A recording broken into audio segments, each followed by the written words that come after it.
let me introduce myself. My name is Aurelia Najwa. Now I will do a assignment that was given by Mr. Rangga. The subject is active listening skill. Next to the part 1 is complete the dialogue. Dennis, joining me this evening on Theater Hour is the recent winner of the New York Times Actress of the Year Award, Jenny Langdon.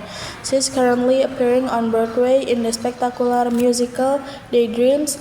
Jenny, welcome to the show. Thank you, Dennis. It's a pleasure to be here. Denny, Dennis, your life has been rather hectic recently, wouldn't you say? Jenny, oh yes, I haven't had time to take a breath, honestly, for about 6 months. Dennis, tell us what you're up to. Jenny, well, Daydream has been running for 3 months now, but I've been working non-stop since I began working on my new movie. Dennis, oh yes, this is quite a departure for you, isn't it? Jenny, in as much as I have never worked in cinema before, yes, it is. I have found it a very rewarding experience and Dennis, very different challenges compared to the theater work. Jenny, oh, totally. But that's been the great thing. From the audition to when we begin shooting, it's just been a steep learning curve for me. You don't have time to sit down and think, what I'm doing here? I belong in a little theater in Kansas. Dennis, tell us something about this movie.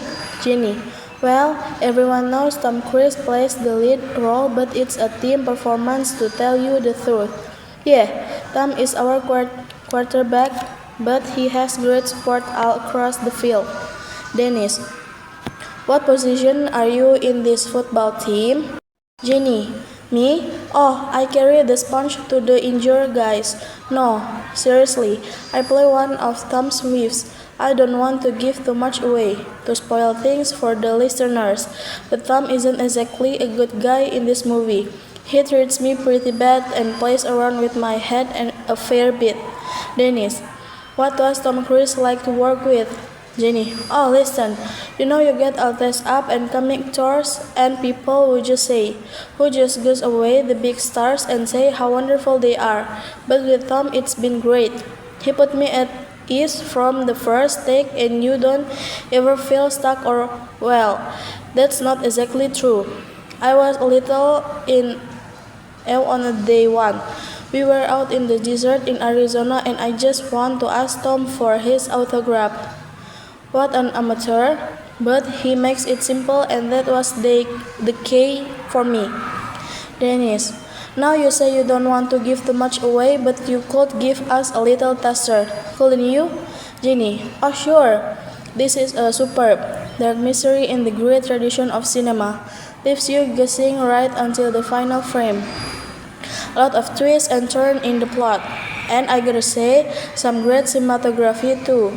I just mentioned Arizona, but we've been moving around in a lot of great areas like Texas, Montana, Oregon, and soon.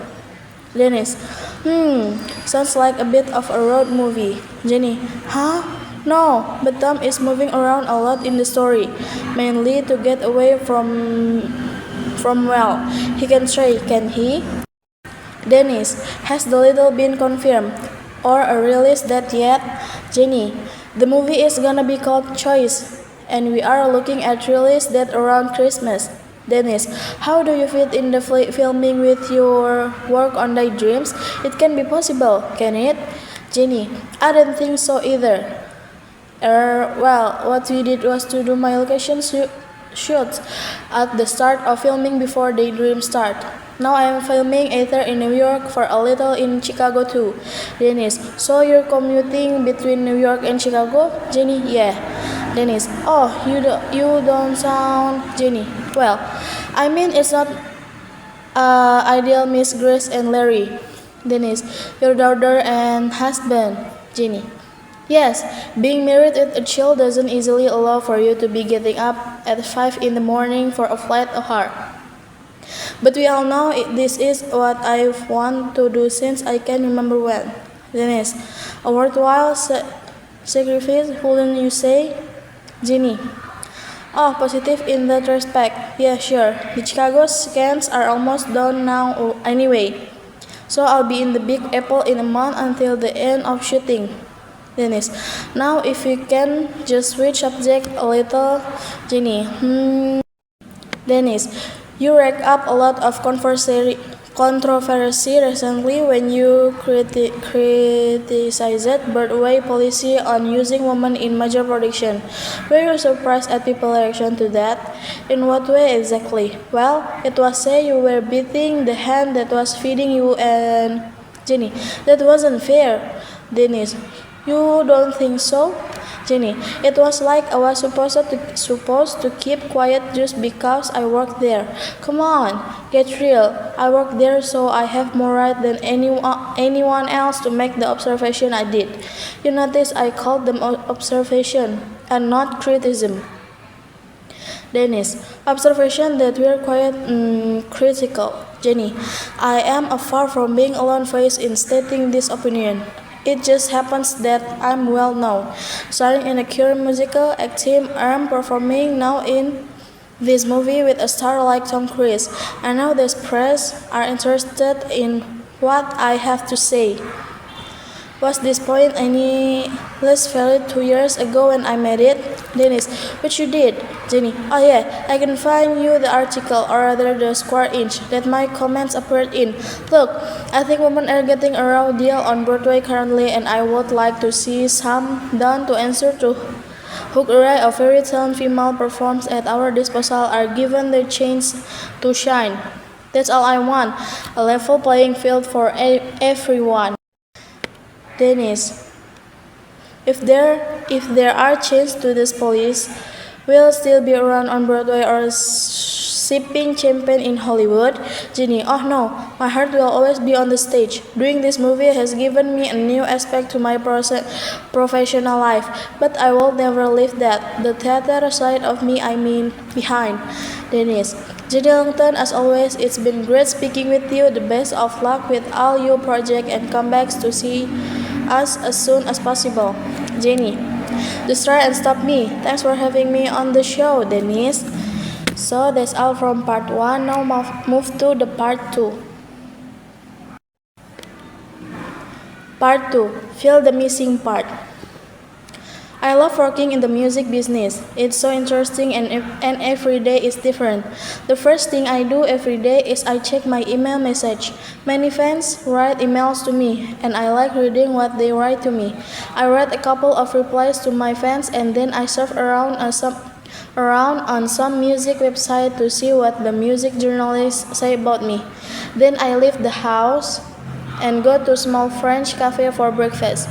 London is a very busy city and I enjoy relaxing with my cup of coffee and I watch the world go by while I read my newspaper and a couple of music magazines. I usually only eat a pastry with my coffee.